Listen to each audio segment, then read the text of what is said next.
as well as like of the big four in some ways for a long time was Ale, Breathe, Bin, 369. They were just better in some ways than a lot of the other top laners as we finally begin to see a light show and a look towards the beginning of the draft. But it feels like, as we do look towards it, that some of those top laners have fallen away from their dominance that they once had, and now maybe there is a bit of space for a YSKM or a Birdall to really put their name on in there. Maybe I'll use that as my segue to get into draft, as we are seeing a couple choice bans taken away. Senna we kind of thought would be off the table. It's red side for LGD, so they can't first pick it. Don't want to give it over to Arn and Wink. No top lane bans so far, though. Are we going to see last ban Camille? Does that mean that Birdall is happy seeing that Camille, and maybe he can play the top lane Poppy matchup into it? I don't want to see him blind pick a Cassante. I think that would be the worst of case of all worlds for LGD. They might go for it anyway, though. I'm very interested to see what happens with this top lane. Does Haichao play Cassante mid? Even if he does, I don't want to see him play it, because Haichao needs to be a playmaker for his team and a big damage source. I want to see him on stuff like the AD LeBlanc he's done well on. I want to see him on stuff like the Akali. That's the kind of pick which I want to see from him more. It's actually the Jax last ban coming out, which means that Birdall looks at YSKM's champion pool and says, okay, I don't want to play against the Jax, but I'll play against whatever else you've got. I think there's some understanding of that as well, because strictly speaking, Jax can flex if it requires to, and they instead look towards yes, you're not wrong. Getting towards a Varus first pick as it stands, and it is pretty much the premier AD carry right now. The Kalista is open though, so I wonder whether we just see something like a Kalista lock in with maybe a Nautilus, maybe something with a bit of range. Instead, they're going to look at perhaps this Karma that had often been the R1 option into whatever is first picked by blue side. And Karma, pretty potent right now with all the changes that have come on through. That 70% ratio on the Q in particular, with Malignance working so well with her ability to spam ultimates, feels really, really good. This was what FPX were doing last couple games. They were spamming this Karma Shin South 1-2. It makes some sense. But the thing is, Meteor has such a deep champion pool. In some ways, I'm kind of sad to see the jungler locked in here, but of course it's away from Lien. Lien has been absolutely magnificent, though, on the other side. IG subbed in Lien, and he beat BLG, and a lot of it was him slaughtering them. On Graves. On stuff like Graves. And then he came in with some Lee Sin games and Shinsei games and doing some great stuff in his own right.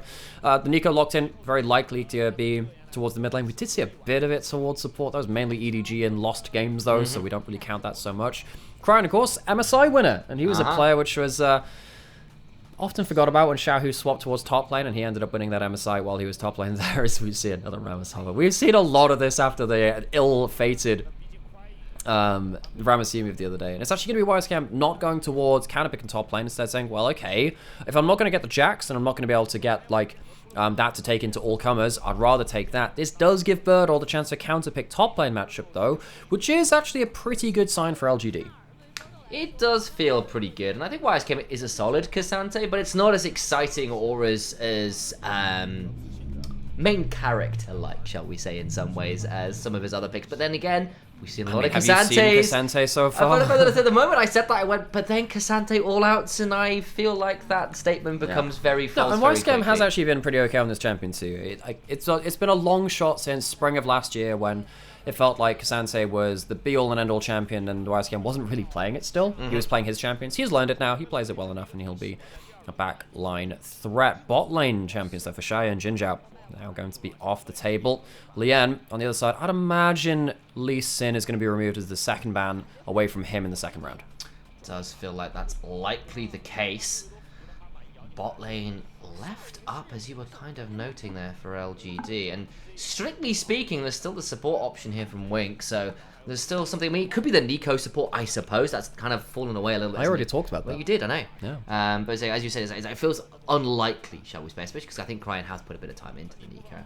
Instead, looking to try and remove a few of those more volatile carry options from the jungle, the Viego off the board. I wonder whether we see a Graves ban, and there it is. I don't think you want to give Leon that after his stellar performance on that earlier in the week. There is that, but I would have felt like something like the Lee Sin, which he's also done some really nasty work on, would give him some ability to play around a couple of these lanes in the early game, which is a little bit worrying. That Lee Sin also pretty good for shutting down Mininar as well, because his burst potential later into the game, very, very strong. That's now looking like a likely lock-in for 4-5s. They are umming and ahhing over the bot lane. Okay. It's going to be the... Well, you did call out the Draven from Shire before. Of course, Arn and Wink, both of which have been AD carries in the past. Wink switched down to support. Both of them were Draven players, actually. A lot of the LPL AD carries have had that in their bloodline. Yeah, well, Jaculov used to be a Draven streamer exactly. before he became became a pro player and then went on to win a world championship as well. Nautilus has found away a lot in the LPL. It would give some much needed engage to the team, and it is locked in. That locks in the Karma to the mid lane as the Nautilus goes down the bot lane with a last pick AD carry for Xiaoyu. What on earth they think? I wonder whether they're debating a Nymaera angle here or a Neela angle. And part of the reason you leave it late is to wait on something like an Alistair getting picked, because they can really do in something like a Neela who can't. Jubilant fail that similarly with the Nymaera, unable to really block out the engage there if they use the blade. Well, Nocturne lock for Leanne though. It's a farming carry jungler with a level 6 spike, and that should be a little bit alarming to LGD fans. So Lian is going to be able to turn off the lights for Crime, so that extra engage is going to be very, very potent. Well, that Nico, I mean, technically again, let's talk about that Nico flex between mid and bot lane. We both mentioned that by this point. Could lock it in with another engage option all the same. You want to just be able to turn off the lights to make the engage options even more threatening, and particularly when you have someone like even the Karma who can't really get out of danger that easily. That's going to be quite dangerous in itself. It's also the Kalista, which has been left open. Wouldn't be the easiest game to play that. I think the Xayah now makes a lot more makes a lot more sense. A lot of big engage. A lot of it's going to be facilitated with that Nocturne coming through. The Xayah also one of the best tank killing champions in the game right now, because she's one of the few crit AD carries which can build up the Lord Dominate's regards and damage those tanks. A lot of the other AD carries can struggle with that. So Xiaoyu picks up a rare Xayah game on the current meta. Worth pointing out as well when we're looking at this one that Varus historically has been a pretty good lane matchup into the Xayah as well, so this might give a little bit of freedom, particularly to Leanne, to get towards that also important ultimate mark on the Nocturne. Level 6 a very key point here for that team in general. On the other side, I feel like Meteor on this Xin Zhao is going to have to do a fair amount of work to just ward off any particular early shenanigans. He's on the Xin Zhao and is going to be tasked with managing what could be a tricky lane or two with Nico and Varus in particular, known for being pretty good in those early skirmish moments. IG come into this match with a 5-2 record, and LGD on the other side only at 2 wins themselves. These teams have had very different paths in the early split of spring, but even with those scores on the board, you cannot underestimate LGD, and you can't always overestimate IG. They're great against the top table teams. They've had some flair. They've had some upsets. But this is the kind of series you can very realistically see LGD striking back in. It's a strong draft. It's one which they can play through side lanes and play around a grouped 4v4 in the mid lane later on. IG have the aggressive plays to make with the engage options with the Nocturne, but LGD have all the tools to answer it. Game on. To the Rift we go. A quick hover over the studio, a quick hover over the audience. You can imagine now the gyros ringing out around. It is a chorus, an anthem of the LPL. Yeah, similar versions over in the likes of the LCK as well. The team support out there is pretty damn phenomenal. And LGD and IG, two of the longest standing organizations within this very venerable league at this point. Esports legendary organizations really at this point. You know, I actually told you this, and I said this on air the other day for those of you that missed it on the LPL broadcast. You know that LGD, so it comes from when they were a Dota team way back in the day. I think it was in about 2009 when they picked up this name, where the organization partnered up with a condiment company called Laugandier, which is... Well, yeah, it's because it's chili oil. So it was a condiment thing, which is why Langamar, which is one of my favorite chili oils as well. Similar thing there. So that was why they got their name. And then even when that partnership ended, they ended up keeping the name, and they've just become known as LGD as the acronym, as opposed to actually being known as the full name. There you go. Small world. Good reminder there of that one, and a little bit of deep lore there as Owen and Wink just trying to shoulder their way into this bot lane, having just helped leash for their jungler, whereas I believe Xiaoyu and Xin Zhao were just in lane from the level 1 mark. Give Nocturne that slightly extended clear time. Actually, I say that, I think Nocturne's starting as Raptors, so probably not actually. Starting as Raptors, going down towards Krugs. He's going to clear towards topside and hopefully get that topside scuttle. Means that maybe they can punish a Mini-Gnar at some point. You don't realistically... Well, I mean, actually, no. These 2v2s can both set up on each other very well, with both these AD carries having good early damage, and then also having these supports to set up too. So really need to see how these junglers are tracked. 2 very good river wards from LGD to see if Lian is going to be roaming around the map and walking into river to secure some vision for one of his lanes. Matched jungle pathing, kind of mirroring each other there, heading towards the top lane, where we did say pre-series it was likely going to be one of those more volatile options, as Birdol with the Mega Gnar just crunches his way forward to throw a boulder at K'Sante, who does not enjoy the damage he takes. A Mega Mind Mega Gnar skin. Just make him blue. That's make it. Him blue. Just make him blue. Ow, my giant blue head. I'm sadly not very excited. Throw one of the brain bots in the boulder. I'm sadly not very excited for the actual series/movies coming out because they couldn't get Will Ferrell back. Oh, really? No. So it's, I don't know. It's back to what cost. It's not going to be Megamind.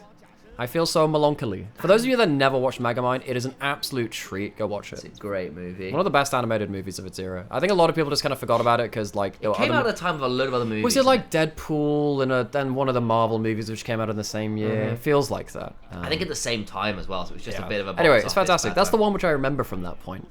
Lian is not going to be spotted by that ward, which is put down very well by LGD. They've done a great job of potentially spouting out where Lian could be. He doesn't have smite, but he won't need it. That's important. Meteor could have smoked that away. Won't be able to get over there, and Haichao is just coming on down, but won't find too much. Meteor now going to try and start up the Scuttle Crab on the other side. Cryan hit with a wind becomes lightning, but will not strike twice as yet. Jin Zhao is out of lane, helping taking the Scuttle early on. Means it won't be a double Scuttle. The thing about Nocturne is that if you walk into a Nocturne, he has lethal tempo and he can be very, very powerful. He's on vision, has spell shield, but he is in a 1v2. Flashed away from the hook, but that will be that down. I don't think there's a smite available. So Leon loses the big raptor, loses his flash, and that's a nice little upswing for LGD. And it's kind of unfortunate that Arn and Wink, even with the Varus, who is very, very lane dominant early on, can't get control of bot lane to a degree where they can match support roams. Jinjao gets extra value out of that, puts his jungler slightly ahead, puts the enemy jungler slightly behind. This doesn't always mean that much, but it could potentially deny a level 6 at the timing which they would like to be playing around. Of course, when you're trying to look towards, you know, the grubs, just afterwards too, that's when things really start coming online, particularly when you have such strong level 6 mark with the Nico as well. It's important that you keep track of these timings. A brief pause in the highest action game, but a nice little invade gave us a brief spark of excitement. Back towards the lane we go, and Birdol has largely had the shove and has been pretty aggressive with the Mega Gnar trades when he's had the opportunity, but hey, that is Gnar into K'Sante as it stands, and like, this is something you've talked with me about. Yes. Like, actually, the moment for a K'Sante to go all in is quite narrow against Gnar, but is very consistent if you can find it. Basically, once Mega Gnar turns into Mini Gnar and you can't start charging back up because it's on cooldown, then you can pop the Ghost and just kind of run at them if you manage to get within melee range. Now, in other regions, a lot of players struggle to utilize that timing. In LPL, we actually see that quite a bit. We've also seen, so when I was casting on Friday for the LPL broadcast, I went a little bit mad seeing Gnar dying in side lanes pretty much on cooldown. Haichao forced to flash out, the Meteor going forwards. Wink might be forced to blink instead here. He will be closing his eyes and going down for first bloods in the long night of sleep. No, neither eye's open at this point, as opposed to just the one at that point. And this is without big ultimates available. Good kill coming in from LGD. Goes over to the side of Meteor. I think in this game, when you're trying to deal with pretty big initiation threats, if Meteor's strong, it can very much help him kind of hold the door closed against maybe an Alistar or a Nocturne or a Nico on the flank. Exactly that, and the first blood over to a Xinsao. We've seen Xinsao's carry already today. Have we? Well, we have. So. Yeah. It was, what did I say? It was Milky Way. It was my boy. As Wink goes in, but it's a solid flash away from Haichao to prevent anything like a trample coming on down, and then the turnaround is just very strong. Well, it wasn't even just the trample. It just about flashed out of the Tangle Bobs. It would have been a full CC chain. Haichao very lucky to get out with that one, but does nonetheless. Haichao now doesn't have the flash stone, will not make it out of this one. I don't think so. People come flying on through, and Haichao tries to speed away with a renewal and a shield, but just doesn't have enough in the tank to get out, and will trade back a kill, having escaped death the first time around. LGD have had pretty good river vision. They did not keep it up for that play, though. Just have a quick lapse, and I mean, often at this level of play, actually it is about where wards have been put down. In this kind of game, because it's less about range supports and it's these melee supports, which actually can face check for vision, really keep your eye on the minimap, because where you see those wards being putting down, when people start to tread across them as well, that's when you start seeing the big Nico Nocturne combos being really, really deadly. And because we're not seeing, you know, the Renatas, the like stuff like the Nami and stuff like that. The problem, as you see in the picture-in-picture, actually it's he went down for Honey Fruit to keep himself topped up to go into lane, and that means he's in river and gets caught out.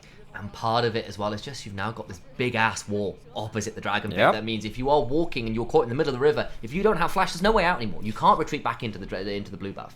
And one of the things which I've been noting about LPL is, they don't really know how to use the new map yet. Not all the teams. I think BLG do. But it's been just, again, those muscle memory instincts.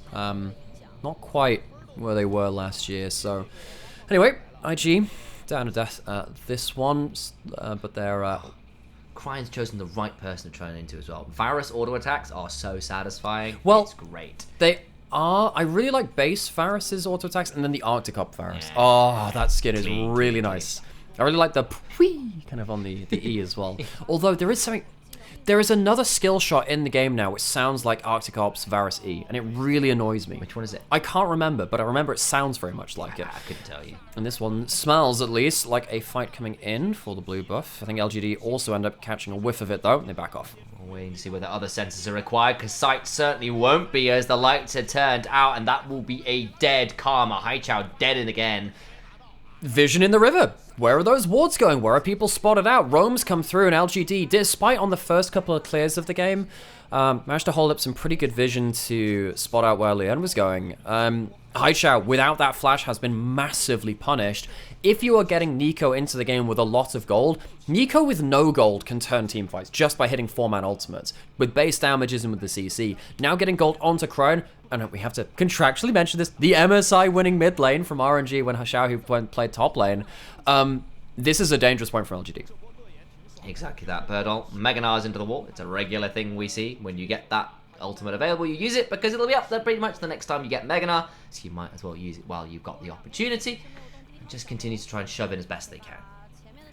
Birdall's building up a significant individual lead, CS advantage, popping in the Cull as well, so I'll have to see how he plays around this individual matchup. Of course, he could have the Nocturne flying into his lane. That's going to be an ult traded for a cleanse. Xiaoya not going to be stuck up with the stack stacking on him at that point. Is going to be the on-hit Varus, worth noting. But even then, one of the big changes to Varus that came through was that the Q just does a lot of damage regardless of whether you build lethality or not now. Just the AD ratio base is pretty strong. See that Xiaoya not having the best of times down here either. Significant CS advantage to the side of IG. Exactly that, trying their very best. Nice little headbutt, pulverized buffer there on Jinjo, who went in with the dredge side. Takes a lot of damage back. He is down about 10% HP on. No mana though, so not the easiest way to get back in. I wonder how long that piercing arrow cooldown is. Not very long at all. He's got the shield, and that'll keep Jinjo alive, but my days, that trade went very wrong for LGD's bot lane. Did. So, the Varus. This is, for those of you who are wondering why we see so much Varus picked as first pick, first bans, and stuff like that, it's because of stuff like this. You can go for different builds. He's lane dominant in every single one of them, though. And against champions like Xayah, who hates being outranged, hates being poked, you have a really good time in the laning phase. You can even deal with stuff like the Senna, and you can deal with stuff like the Callista. The ult forced out, tower aggro not taken, though, because, of course, you dodged out on the skills. Means you didn't do damage to take aggro. Indeed that, and Xiaoya does have to burn the Feather Storm this time around, but will stay alive. But it's another plate down. It's more CS that's being kind of lost as these trades are happening, and bot lane is going pretty well for IG right now, leveraging the power of that Varus in particular. And that's going to be the all-out. Just the Mini Gnar comes in, but the Mega Gnar just about comes out as the form wears off. Wisecam just about missing the timing. Yeah, went looking for it. Doesn't use the... I think the all-out is just now off, so I'm not going to find too much more there. Grub's going to start resetting as Leanne, I think, has to back away from this. We've seen it's 3 grubs currently taken by the side of IG, but this will deny that 5th breakpoint, which is important. I feel like IG are the ones which kind of took away the breakpoint from LGD because they're the ones playing around the split push with the Gnar. That's typically the way that one works out. Wink getting himself onto the map now too. And as we said, when you've got people moving around the map, keep your eyes on the minimap. A couple of wards in from LGD. Potentially can spot out Leanne as he makes a next big play. Maybe even someone like Cryan as well. Problem is, you don't have the Zyra ult for a little bit. You really like that to turn around one of these big plays. Exactly, it could prove a bit tricky, especially because it feels like IG have largely had the better end of most of these early plays.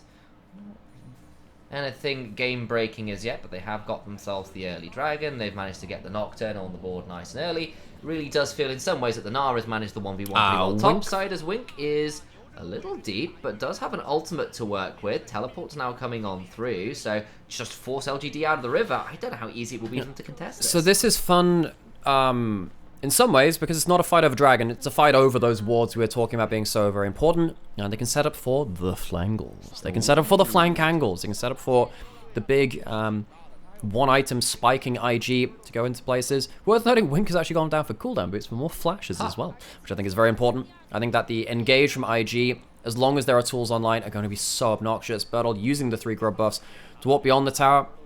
What you do there is range versus melee is you force the enemy champion to choose between hitting minions or hitting you, and that means that you can hit the tower if they don't go towards those minions and they can't threaten you well enough. Bertol getting some significant value. The question is, can he do that well enough and early enough to stop a big engage coming through? Here's Cryan. Like that, out go the lights again, and Jinj out, dead 2 rights. Nautilus dragged once more back down to the depths, and Nocturne picks that one up. He has the Hex Plate too, so it's going to be a shorter cooldown on the first rank of the ultimate compared to Nocturnes of the past. It's one of the reasons why he has been seeing play in this season so far. And that fight over vision we saw beforehand with the teleport in from Cryan, this is what it leads to. This is why it's important. It's not as sexy as fighting over a dragon or fighting over a baron and getting big objectives, but it is that kind of grinding work, so which impressive. Really is really important for setting up these big engaged teams. How on earth do you now defend this bot lane when every time Meteor tries to come down, every time High Charge tends to come down, it's so hard to do it without having any idea what's going on in the jungle. It's so dangerous to walk in there when there are so many ways to get picked between a Nocturne, a Nico, the Alistair jumping on you, the Varus pressing R. Very difficult to defend the bot lane. This means now you've got, value away from the Zyra. The Zyra is a big part of this team composition, is the one consistent damage source against, multiple tanks on the side of IG. If Zyra doesn't get to good items at a good timing, LGD have no damage to take down that front line, and they'll have to rely on a bit of trickery from side lanes to make things work. Credit to IG. They're a 5-2 team. They did lose a series earlier in the week. As we said, it was a close-ish series as far as things go, but they did just take down BLG. We have high hopes for them. And no team, you don't have bad teams doing that. IG are just an inconsistent team. YSKM sees the mini-nart, looking for an all-in. That's what you look for, but doesn't quite find the angle he's looking at, and Bertol now gets to back away. Leanne nearly got the Nocturne ultimate available. Herald's been started. Highchild coming on over, but that Pop Blossom doesn't land on much because it's knocked away from it. And now the Crescent Guard running from Meteor, buying some space and time. They do get a kill onto Cryan as Xiaoye just claims that one. Wink in a dangerous position, gets a decent headbutt and a pulverize, but the hook after does land onto the Nocturne and has to flash away. The chain's about to land on them. Can't quite get to the blast cone. Slow down, pull back, and will fall as well. And LGD find the fight they were looking for. The timing is all off from IG. We were praising them and saying, hey, they're not a bad team, they're just an inconsistent team. And these are kind of the gaps in the playstyle which can occasionally show up from a team like IG. They take that fight, and let's be honest, they were stood in river spoiling for one. They were looking for a fight before that ultimate was available from Lian. He goes down. Cryan doesn't get a big enough ultimate either. I'm going to see that in the replay. Watch this. Cryan caught out, gets a root, but you don't have the Nocturne ult. Cryan goes for the ult, gets knocked back by the Crescent Guard, which means that he can't even lock out Jinjiao. And I think Cryan probably greeds with not using his flash over the wall, instead trying to protobelt away. He goes down. And you just don't have the ability with the Varus out of range too to continually get that damage down. YSKM's not at the fight. Big misplay from IG. You saw a flash for the pulverize on two there from Wink, but there's no follow-up at this point. Cryan's gone. The AD carry nowhere needs to be found at that point. Arn had to back away, and IG lose out on that one. They lose the Herald. They will at least claim themselves second dragon here, so the stacking there is still going in their favor. Yeah, that's good. And it's the Mountain Rift too. That's important, particularly when you have a front line as beefy as IG. It makes it even harder for LGD to cut through it. Problem is, we talked about beforehand, the laning phase of the Varus had shut down Xiaoye a fair amount, but now he's got 2 kills. He's up to it. He has a red buff too, double buffs, Kraken Slayer well on his way to a second item. Frontline from IG will need those tank stats, or they need to take out the Xayah before she becomes an issue. And you hit a point here, especially for Leanne. You start diving forwards on this Nocturne into Nautilus and Karma Shields, and then the Xayah goes up in the air. Who are you realistically consistently ulting? Gnar in a side lane, I guess? That'll definitely help because, you know, the Nara is meant to be one of these side lane win conditions. But is that going to lead to... If you use the ults on the Gnar, does that just give Xayah free reign now to walk across the map? You're going to take down the mid lane turret, likely. They're looking for a big engage. Cryan has flash! Gets on in. That's a pretty big chunk already onto the Karma, who's dead to rights. Nowhere to go. And now needs to run away. Perhaps her own actions caught up with her namesake and she falls apart. Birdall not able to teleport in before the Nocturne ult comes down, so he can't go and impact the play. And it's an overextension from LGD as they try and take down the mid lane outer turret.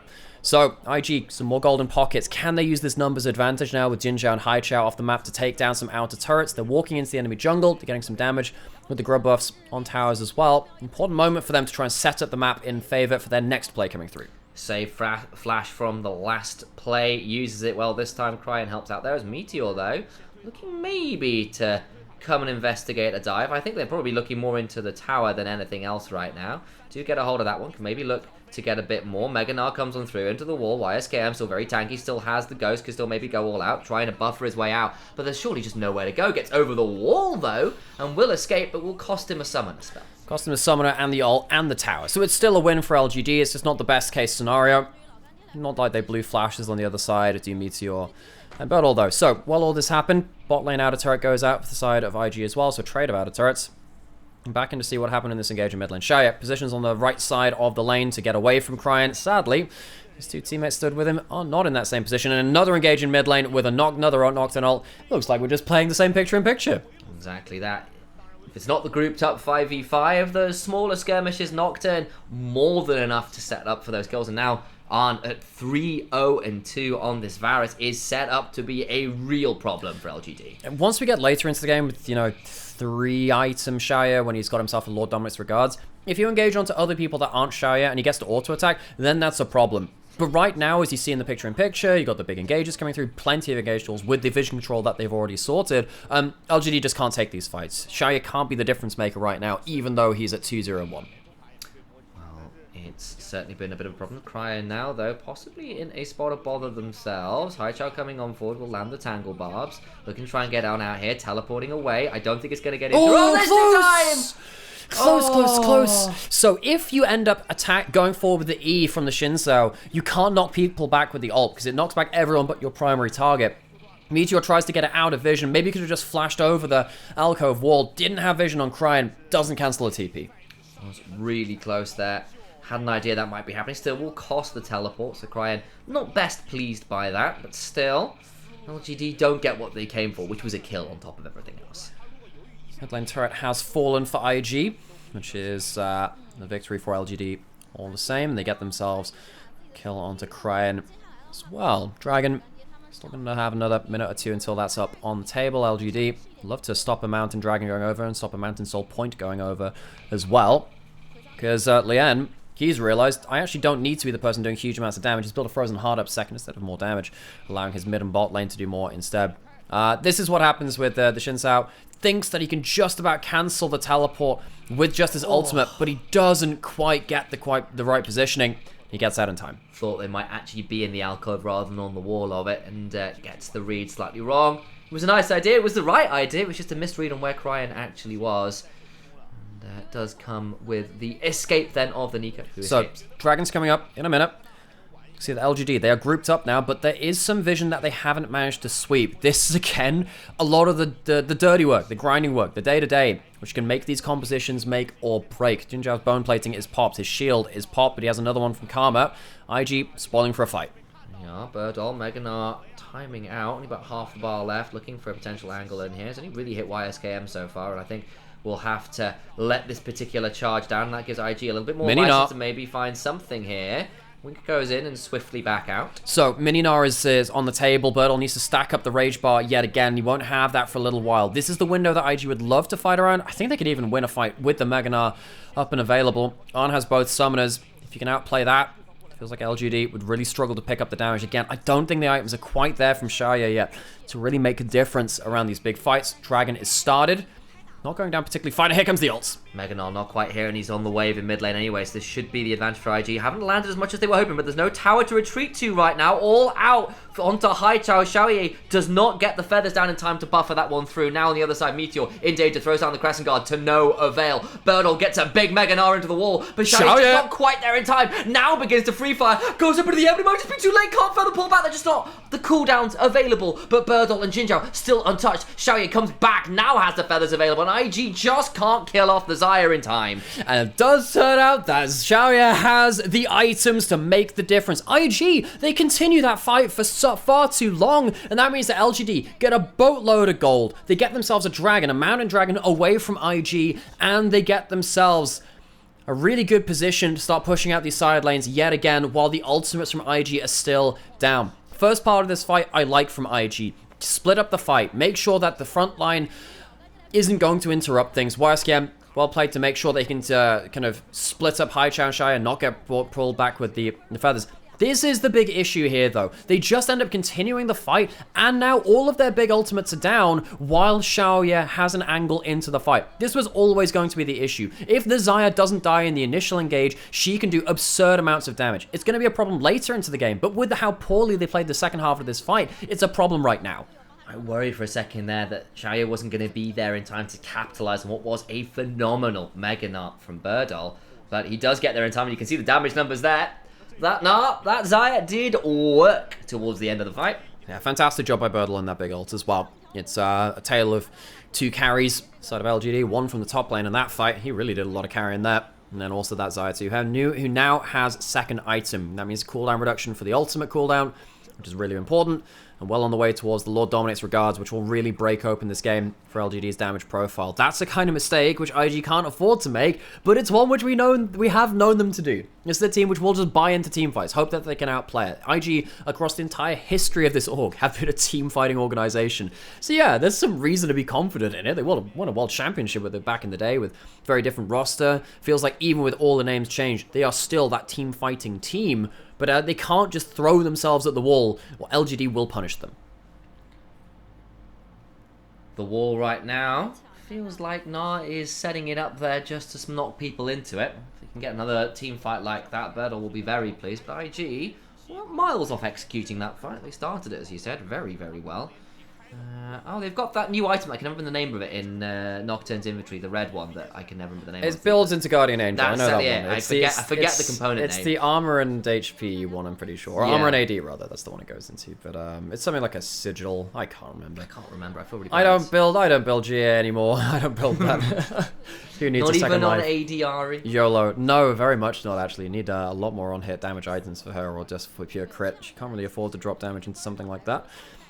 Definitely to do my PowerPoint on Ahri builds at some point. I've seen a lot of sinners, a lot of evil people must trying be to exercise. Building full cooldown reduction. Oh, Leanne only has one shield and does not use it in well. Gets a decent fear, but does go down regardless. Now the Crescent Guard comes on through Meteor. Just out of range of the Crescent Guard means it doesn't get as much damage down as they were hoping. Still goes down. What about the fight afterwards? YSKM gets into the backside. Is doing filthy amounts of damage, but now without the resist, should fall to Xiaoye, you think. Continues to trade on out, but Birdle finally hits the Meganar. It is, as it stands, a 2 for 2. But the damage can continue to fly as Crying goes golden. But up into the air goes Xiaoye. Buffers that one exceptionally well. And the Nara and the Xayah keeps on doing DPS. Everyone falls a triple kill to the Xayah. And no mana for Arm means it's Baron o'clock for LGD. Arm did so much work, but he couldn't pop any of his stacks because he had no abilities left. Xiaoye with a couple of crucial team fights back to back. And this player you praised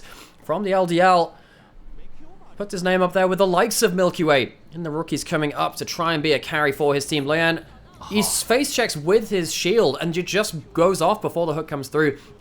They understand, they've lost vision around the Baron. There's a chance that could go down. But look at Arn. He doesn't even, I don't know if he has Presence of Mind. I guess he doesn't. If he has Presence of Mind, he gets all of his mana back here. He has the overheal instead. If he has Presence of Mind, they actually win this fight.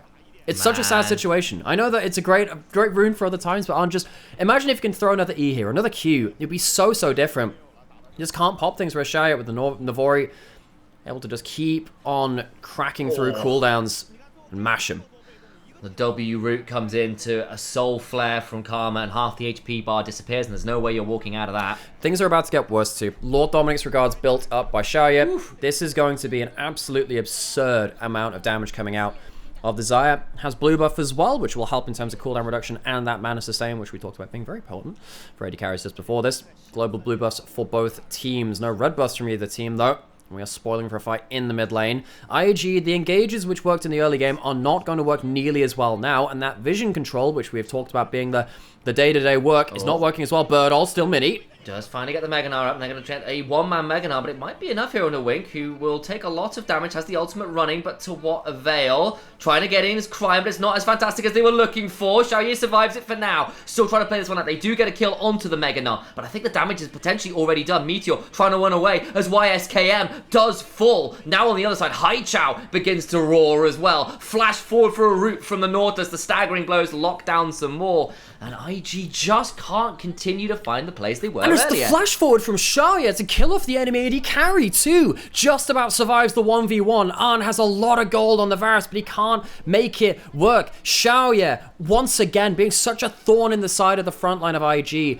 And they're going to get themselves another dragon. IG, their time has run out. The items are there for the Xayah. If they don't kill her, it's an absolute mess. Watch what happens with these AD carries again, because it's all about them in terms of the damage. Arn is trying to do some damage, but it's onto the front line. He's immediately Nautilus all. While that's happening, Shai is doing damage to YSKM, and of course there's Alistair as well. Great reactive ultimate, predicts the Nico ult coming in, even though YSKM ends up taking away one of the members from the team fight too. Xiaoye is pretty much auto-attack uptime the entirety of this fight, and while there are flash forwards elsewhere, this is the one that's important. Kills the enemy AD carry with the cost of most of his HP bar, but not all of it. Xiaoye comes out on top. Does indeed. 6k damage team fight from them, nearly double the fact that the Arn's DPS on a fed Varus. This feels really good from LGD, and this Xayah is going to be a problem. As long as they can't get on top of her, the fights feel unwinnable. They are a problem. It's not even in the future now. It's no longer going to be a problem. They are a problem. Xiaoye is the main character in this game now. And with all of the engage which IG have, they still haven't been able to take down this Xayah. They held her down in lane for a little while, then gave over a couple of kills, and it has been so difficult beyond that point. Now, last time there was a big fight around here, IG face checked because they knew that the Baron could go down. They don't have vision on it again, but they do have the scuttle. You can see that's why they're hanging around mid lane. They can't afford to go to side lanes. They cannot leave this Baron unattended. It's going to be so difficult, you're right. With the amount of DPS you've got down, it should just disappear. 3-item AD carry will delete a Baron with a little bit of assistance. They're going to try and look again. Wink goes forwards. So does YSKM, but they're just running into the same wall. It's not changed anything. Xiaoye can't see anything to ult right now. At the back end of this, Cryin tries to get in. Does not get on Xiaoye, who managed to go up into the air, but is now caught in an awkward position. Heads over to murder the Nocturne and is still untouched. Xiaoye is untouched. This bird is flying straight to a victory in game one. A triple kill again. This Xayah is monstrous. IG try to separate the fight, but all that is separated is their head from their shoulders. This team, so famous for team fighting, just cannot get it done against the 11-0-7 Xayah in the bot lane. IG, they messed up too much in mid game, and LGD punished them so heavily for it. No need for Baron when you can just take this wave and run it straight into the enemy Nexus. Game is over, and LGD hold the line, and IG run face first into the brick wall that was Xiaoye's Xayah. YSKM not able to have the impact which you would have liked to. IG not able to communicate and coordinate in the way that they would have liked to. There was a reason why at the start of the today we were asked the questions, hey, so are these going to be quick series? They're going to be one-sided? No, they're both likely to be upsets, likely to be close series. LGD, only 2 series wins on the board, but do not look down on them. They executed this game well. They did indeed, and they held on against what looked